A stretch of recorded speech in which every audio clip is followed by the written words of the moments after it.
Assalamu alaikum viewers. My name is Sakif Fayaz Earningwala, and as a part of Rihan AI Teacher Training course, I am back with another interview.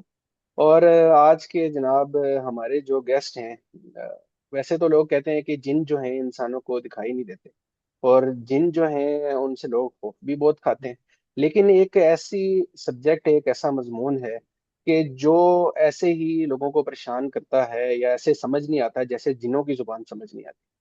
तो कहा जाता है कि जो math है ना वो जिनों की जुबान है। तो आज हम परिस्तान से एक ऐसी शख्सियत को जो है हमने मदऊ किया है, जिनों के सरदार को मदऊ किया है, जो मैथ के जो जिन है उसको बोतल में बंद करने की सलाहियत रखते हैं और जिनों की जुबान पे अबूर रखते हैं।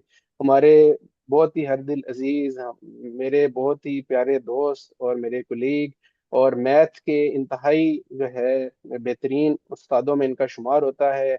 और जब भी स्टूडेंट से पूछा जाए कि जनाब मोहतरम कैसा पढ़ाते हैं, तो वो तारीफों के पुल बांध देते हैं। यानी जिन्हों की जुबान पे मुकम्मल अबूर रखने वाली शख्सियत जो है वो हमारे साथ मौजूद है।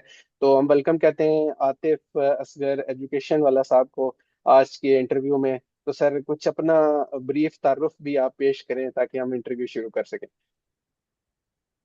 Thank you so much Saqib sahab. पहले तो सबसे पहले तो मैथ के वाले से बहुत सी इस्लाहात मैंने सुनी हुई थी, देखी थी अपनी सारी ज़िंदगी में। आज कोई नई आपने इसमें ऐड कर दिया है मेरी डिक्शनरी में भी। इसको मैंने नोट डाउन कर लिया है। वेल, मेरा नाम आतिफ असगर एजुकेशन वाला है।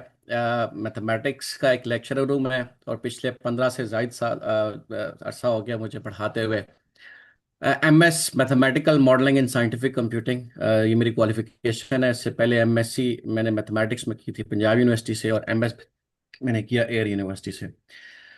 मेरा ओढ़ना बिछोना मैथमेटिक्स। टीचिंग में कैसे आया कुछ समझ नहीं, कभी भी सोचा नहीं था मैं टीचर बन जाऊंगा, लेकिन पढ़ाने से जो कुछ मैंने सीखा शायद स्टूडेंट होते हुए मैं नहीं सीख सकता था। सो 10 साल तकरीबन हो गए मुझे टैफ्टा में जॉब करते हुए, और तब से लेके अब तक जो है वो मैं पढ़ा ही रहा हूँ स्टूडेंट्स को। Very good sir. आतिफ साहब, मुझे ये बताइएगा कि आपका क्या ऐसा टर्निंग पॉइंट था, क्या ऐसा एक्सपीरियंस था, क्योंकि मैथमेटिक्स में भी बहुत सी अपॉर्चुनिटीज़ हैं। सिर्फ ऐसा नहीं है कि तालीम तक ही महदूद है, रिसर्चर्स भी हैं उसमें। मेरा ख्याल है न्यूक्लियर से रिलेटेड वहाँ वहाँ भी मैथमेटिशियंस चाहिए होते हैं। तो एक तो एप्लीकेशंस भी कुछ बताएं जो टीचिंग के हवाले के अलावा हैं मैथमेटिक्स की, हमारी ऑडियंस की अवेयरनेस के लिए। और आपने क्यों स्पेसिफिकली तालीम को ही क्यों चूज़ किया? देखिए, मैंने आपको पहले भी कहा कि मेरा टीचिंग में आने का बिल्कुल भी कोई था ही नहीं, कभी मैंने सोचा ही नहीं था। ये छोटी सी कहानी, मेरा एक दोस्त था जो कि हम दोनों इकट्ठे बीएससी कर रहे थे, वो ट्यूशन पढ़ाया करता था। उसकी कहीं जॉब हुई, फार्मास्यूटिकल में निकल गया, लेकिन उसको जिस बच्चे को वो पढ़ाता था उसको एडजस्ट करना था कि टीचर देना था। तो उसने मुझसे रिक्वेस्ट की, यार नाइन्थ का है, मैट्रिक का है, तो पढ़ा देना। मैं कहा चलो ठीक है, पढ़ा देता हूँ मैं। लेकिन जब मैं गया उसको पढ़ाने, तो वो बच्चा भी माशाल्लाह ठीक ठाक इंटेलिजेंट था, मतलब मुझे उसने हिला के रख दिया। तो फिर मैंने खुद से पढ़ना शुरू किया, मैं पढ़ के सीख के जाता था, फिर उसको पढ़ाता था। सो मुझे उसमें मज़ा आया, मैंने इंजॉय किया, मतलब मुझे एक किस्म का जिसे कहते हैं ना चस आई है पढ़ा के, वो फीलिंग आई मुझे, और वहाँ से मैंने शुरू कर दिया पढ़ाना। और उसके बाद ट्यूशन, मैथ का बंदा बगैर ट्यूशन के रह ही नहीं सकता। बीएससी में ही हम जिसे कहते हैं ना पढ़ाना शुरू कर दिया, कमाना शुरू कर दिया, और एमएससी भी किया खुद पे अपने ही बलबूते पे, और फिर एमएस भी कर लिया। और जहाँ तक मैथमेटिक्स की बात करते हैं, आपने बात सुनी होगी, mathematics is the mother of all sciences. और आजकल तो जैसे आर्टिफिशियल इंटेलिजेंस का दौर है, और मैं चूंकि यूनिवर्सिटी लेवल पे भी बीएस लेवल पे स्टूडेंट्स को पढ़ाता हूँ, और उसमें एप्लीकेशंस ही हैं टोटली जो है। स्पेशली मैं आर्टिफिशियल इंटेलिजेंस की एक छोटी सी ब्रांच है आर्टिफिशियल न्यूरल नेटवर्क, और उसमें एक हमारा कोर्स है कंप्यूटेशनल फ्लूइड डायनामिक्स, जो कि हाई लेवल पे भी पढ़ाया जाता है। उसको लिंक करता है आर्टिफिशियल न्यूरल नेटवर्क, और उस आर्टिफिशियल न्यूरल नेटवर्क में कुछ एक्टिवेशन फंक्शन होते हैं, और एक्टिवेशन फंक्शन टोटल है ही मैथमेटिक्स। आप एक फंक्शन को, एक लीनियर फंक्शन को आप इनपुट के तौर पे यूज करेंगे, तो आप बिल्कुल स्ट्रेट रास्ते की तरफ चलते जाएंगे, एक स्ट्रेट लाइन को रिप्रेजेंट करता है। जब भी नॉन लीनियरिटी की बात आती है, तो आप अपना एक्टिवेशन फंक्शन चेंज कर देते हो, तो वो नॉन लीनियरिटी को कैप्चर कर लेता है। सो हर फील्ड में, ये तो मैंने एक एग्जांपल दी एएनएन की, जिसमें जो कि मैथमेटिक्स इन्वॉल्व है। बेहतरीन हो गया। ये है कि हम एआई या उसकी जो मैथमेटिकल डेप्थ है उसकी तरफ बाद में आएंगे, लेकिन पहले मैं जरा कुछ बेस जो है ना उन पे टारगेट करना चाह रहा हूँ। जैसे आप देखें, आप बता रहे हैं माशाल्लाह से आपकी तो प्रोफिशिएंसी है मैथ, जिस तरह मैंने बताया, लेकिन देखें तमाम स्टूडेंट जो होते हैं उनमें लर्निंग कैपेबिलिटीज डिफरेंट होती हैं। जैसे हमें अवेयरनेस है, कुछ लोग कहते हैं कि प्रैक्टिस से सीखा जा सकता है। आपकी क्या ख्याल है, क्या मैथ प्रैक्टिस से सीखा जा सकता है या खुदादाद सलाहियत है?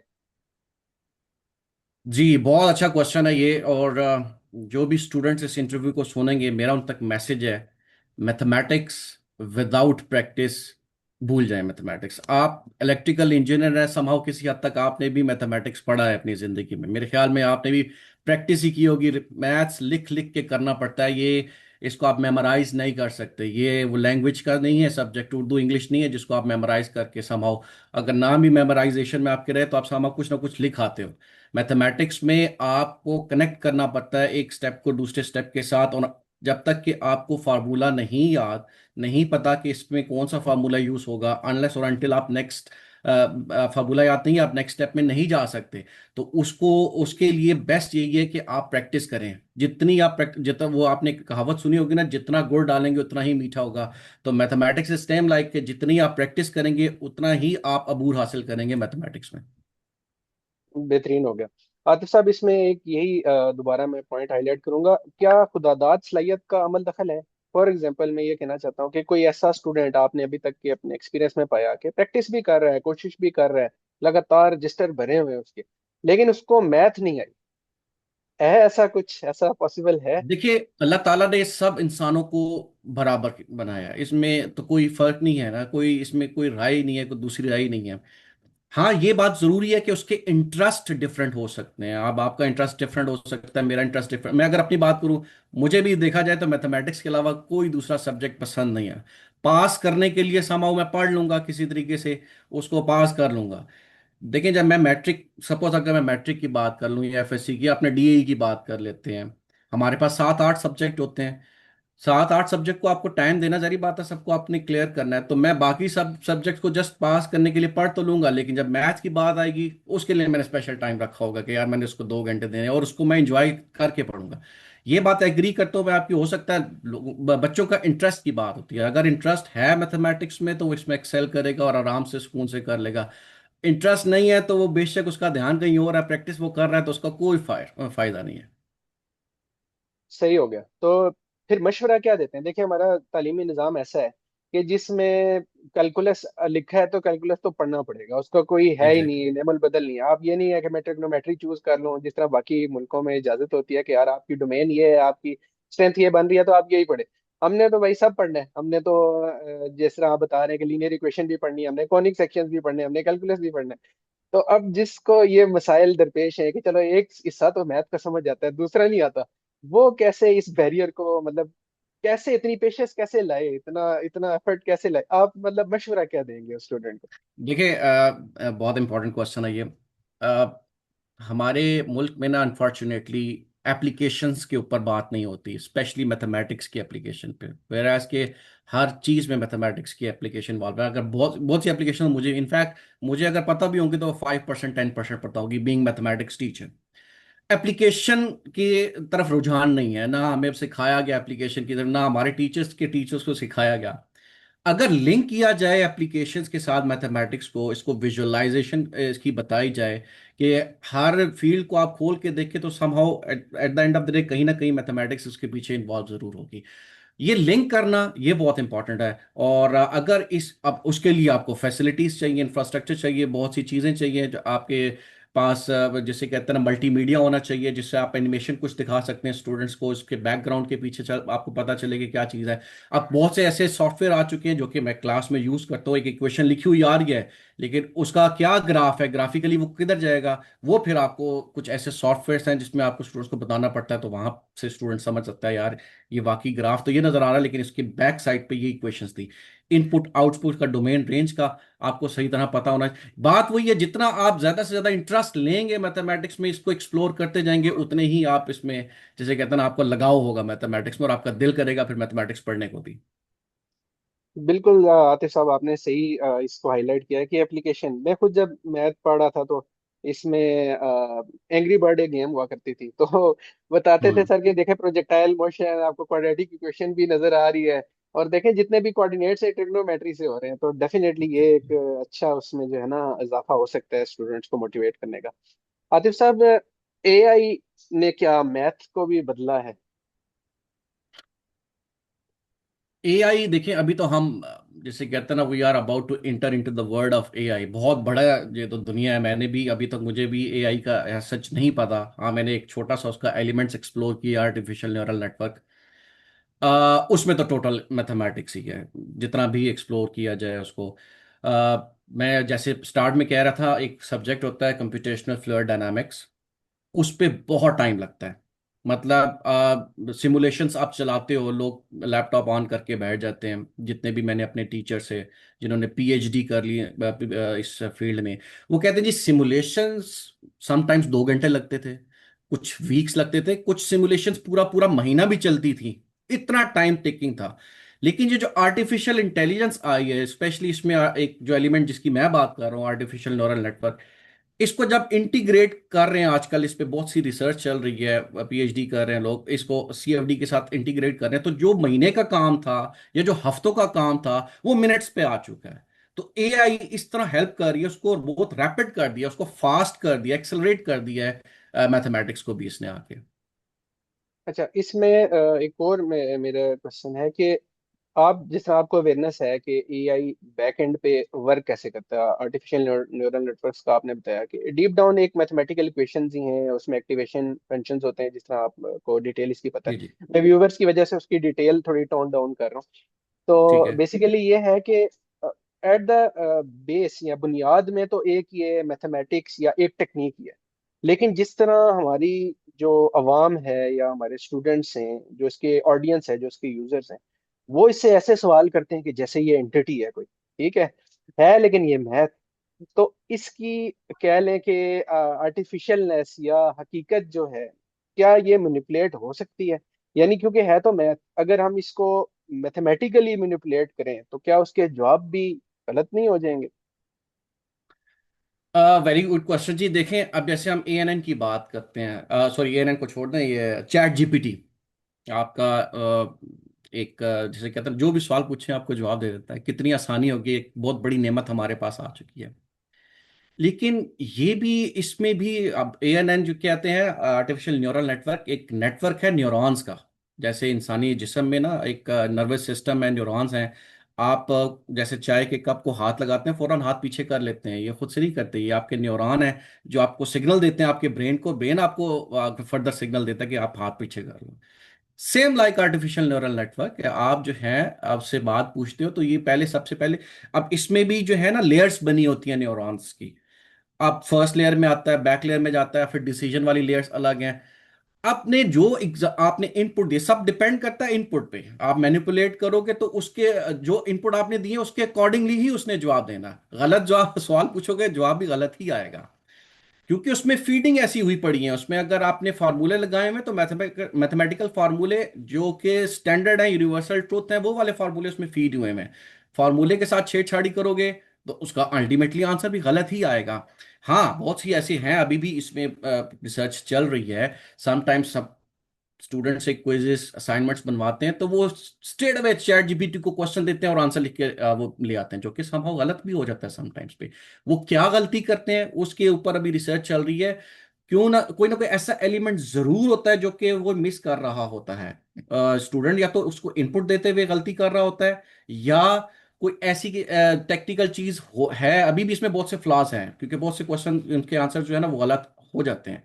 या तो उसकी फीडबैक, मतलब जो उसकी मेमोरी में जो उसको डाटा दिया गया वो गलत फीड किया हुआ है, as far as mathematics is concern. मैं बाकी सब्जेक्ट की बात नहीं कर रहा, बाकी उसकी मुझे बिल्कुल उससे कोई लेना देना नहीं है। लेकिन जब मैथमेटिक्स की बात करते हैं तो बहुत सी इस तरह की मैनिपुलेशन, आप बिल्कुल ठीक कह रहे हैं कि होती हैं। लेकिन मोस्ट ऑफ द केसेस वो सही आंसर देता है, बट सारा डिपेंड करता है आपकी इनपुट्स पे, आप उसको सवाल कैसा पूछ रहे हो। अगर गलत सवाल पूछ रहे हो, उसका जवाब भी उसने गलत ही देना है। हाँ, क्योंकि मेरी ऑब्जर्वेशन में भी है कि स्टूडेंट्स जो है ना मोस्टली पिक्चर लेते हैं जो भी क्वेश्चन होता है और जस्ट कह देते हैं कि इसको सॉल्व करें। तो सॉल्व करो, बिल्कुल। काफी दफा उसके जो आंसर्स हैं, आप उसको इवन मेंशन भी करें कि भाई आपने गलत इसको सॉल्व कर दिया, तो वो फिर कहते हैं हाँ जी मैंने गलत सॉल्व कर दिया। तो किसी न किसी लेवल पे डेफिनेटली इम्प्रूवमेंट जो है ना वो उसमें जारी है। इसमें फर्दर मेरा ये आपसे क्वेश्चन है कि जिस तरह आपको एएनएन की अवेयरनेस है, आपको इसकी आपने डीप डाइव ली हुई है कि ठीक है, जो जो भी चैट बॉट्स हैं या एआई है बनता कैसे, क्या आम जो यूजर है उसके लिए भी आप उसको रेकमेंड करेंगे कि वो उसकी निटी-ग्रिटीज या टेक्निकलिटीज या मैथमेटिक्स समझे और उसके बाद इसको इस्तेमाल करे, या कोई इससे कोई फर्क नहीं पड़ता कि ठीक है यूज कर लो? नहीं, इसको समझना तो ऑब्वियसली पड़ेगा ना, उसकी टर्म्स एंड कंडीशन या उसकी जो इनिशियल स्टेजेस होती हैं, आप सीख के ही आगे जाते हो। अगर मैंने यूज़ करना उसको शुरू किया, सपोज मैंने किसी स्टेज तक मैं गया हूँ, उसको यूज़ कर रहा हूँ, तो उसको जिसे कहते हैं ना अलिफ बे पे से, इसकी इनिशियल स्टेज से ABC से स्टार्ट करना पड़ेगा। ये वर्क कैसे करता है, ये टूल है कहाँ पे बेसिकली, ये बेसिकली मैट लैब में है। मैट लैब के अंदर ये टूल है। दो तरीकों से इसको आप ऑपरेट कर सकते हो। इसकी अपनी, जैसे कहते हैं ना, आप डायरेक्ट नहीं जा सकते इसके ऊपर। जैसे आप आजकल हर बंदा ट्रेडिंग में घुसता है तो जनाब वो अप डाउन ही हो रहा होता है ना, ऊपर करना है नीचे करना है, इस तरह नहीं होता ना। पूरा ग्राफ थ्योरी है उसके पीछे, आपने ग्राफ को समझना है। ये फंक्शन इंक्रीज कर रहा है तो तब आप अप जा सकते हो, आपके पास पॉसिबिलिटी है ये ऊपर जा सकता है। या ग्राफ नीचे आ रहा है, लेकिन उसके पीछे ग्राफ थ्योरी थ्योरी क्या है वो कोई नहीं समझ रहा, क्योंकि वो सारी वो भी एक किस्म की मैथमेटिक्स ही है। तो ANN भी, आपने जितना भी आपको मैथ्स का नॉलेज है, लेकिन अब क्योंकि ये एडवांस थोड़ी चीज़ें हैं, ऑल्दो इस पे एक्टिवेशन फंक्शन ही है, इक्वेशंस ही हैं, नॉन लीनियर इक्वेशंस ही हैं, बट इसमें जितना जितना आप एडवांस जाते जाओगे, आपका नॉलेज भी उतना एडवांस उसके लिए रिक्वायर्ड है। तो आपको वो सारा नॉलेज लेके ही इन सॉफ्टवेयर को यूज़ करना पड़ेगा। अच्छा, आप खुद ही उधर चले गए। मार्केट्स, आपको पता है कि मैथमेटिक्स जो है, मार्केट्स जो है ना मैथमेटिक्स से ही चल रही होती हैं, खासतौर पे हम्म। फाइनेंशियल। तो अब तो एआई का ढेर आ गया। मेरी मैनिपुलेशन भी की भी जो इनसाइट थी ना वो भी इसी एंड पे थी कि अब वो कहते हैं जी आप एक ऐप इंस्टॉल करें और वो खुद ही आपके लिए ट्रेडिंग करेगी और इतना उसमें बेनिफिट आ रहा है और ये है वो है। तो ये तो इंतहाई रिस्की और इंतहाई मैनिपुलेटिव है।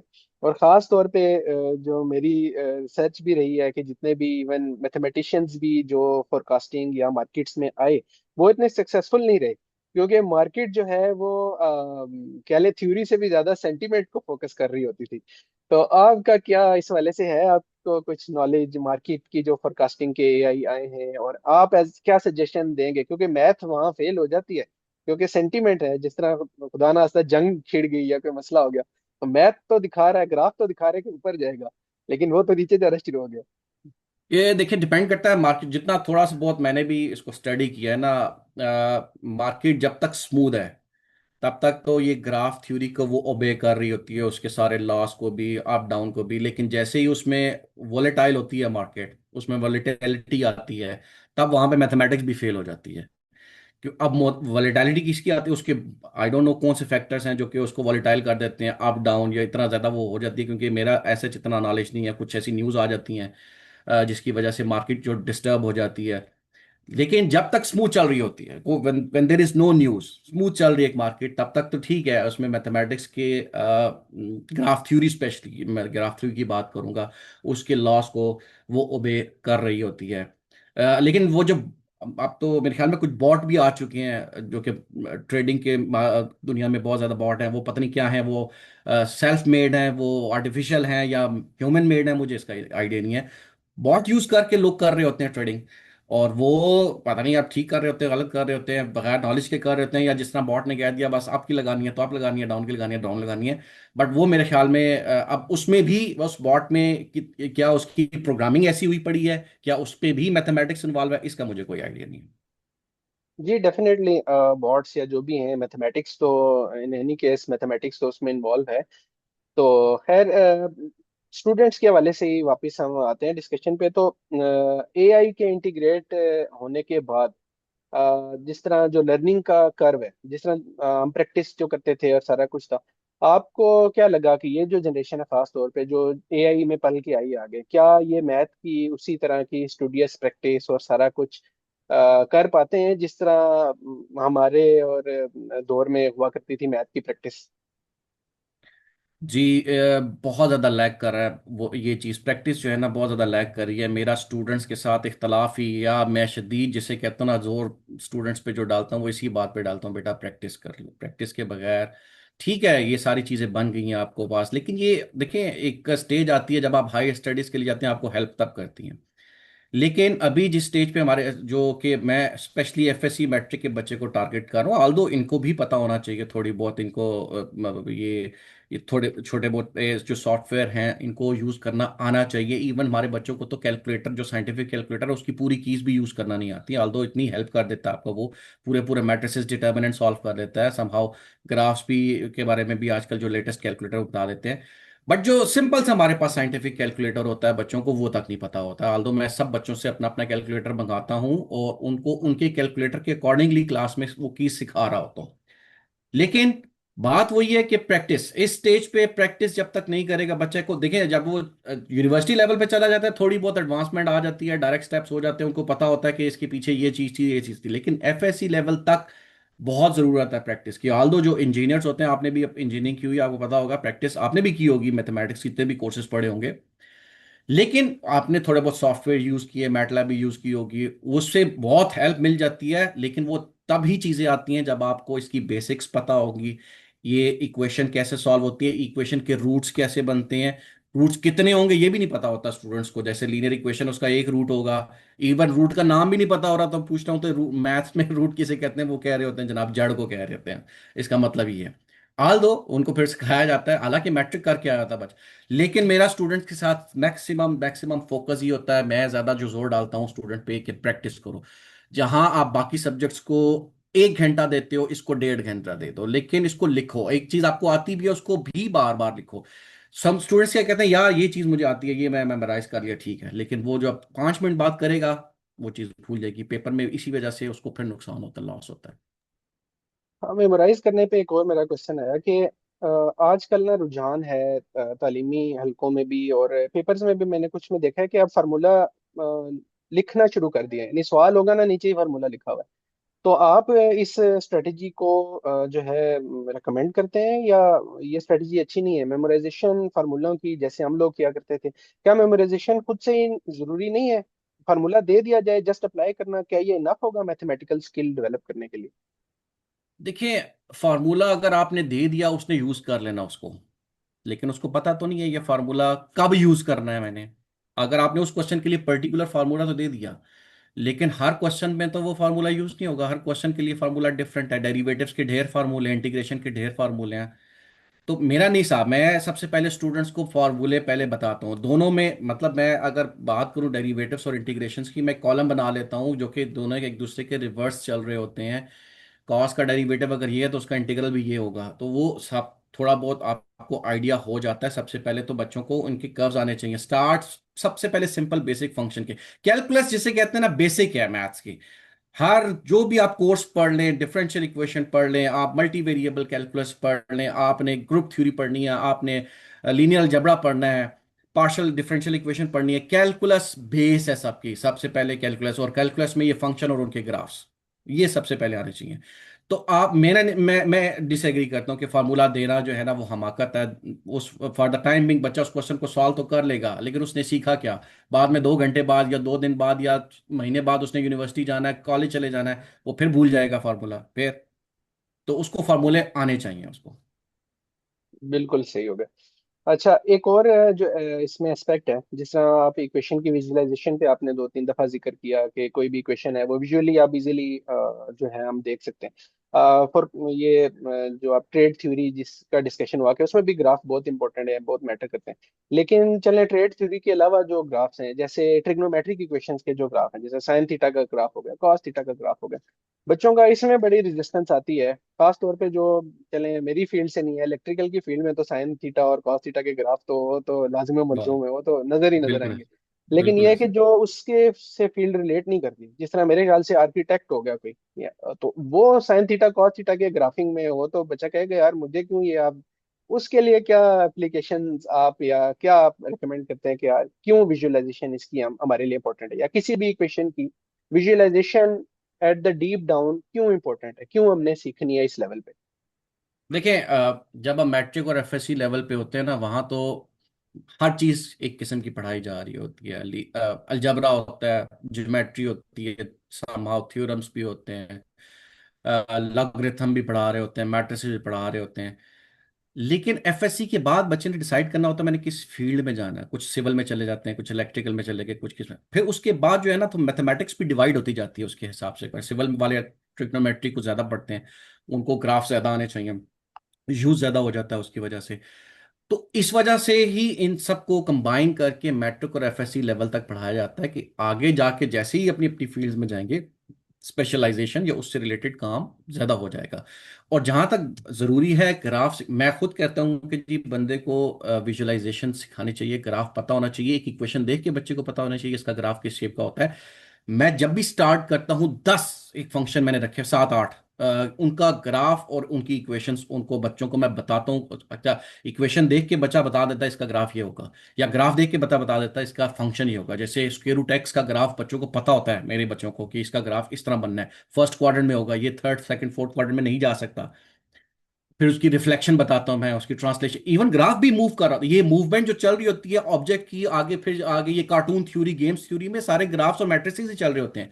कि मैट्रिसेस में आप एक एलिमेंट को या एक उसकी पोजीशन को, एक पैरामीटर को चेंज करो तो उसका बिल्कुल ही जिसे कहते हैं वो टर्न कर लेता है अपना, जो भी कार्टून करेक्टर होता है। इसी तरह जब आप मूवमेंट कर रहे होते हो, आगे पीछे ऊपर नीचे आप डाउन करना होता है, वो ट्रांसलेशन से रिलेटेड है सारे का सारा। ग्राफ को अगर आप एक्स को आपने माइनस से मल्टीप्लाई कर दिया तो वो रिफ्लेक्शन आ जाएगा उसकी।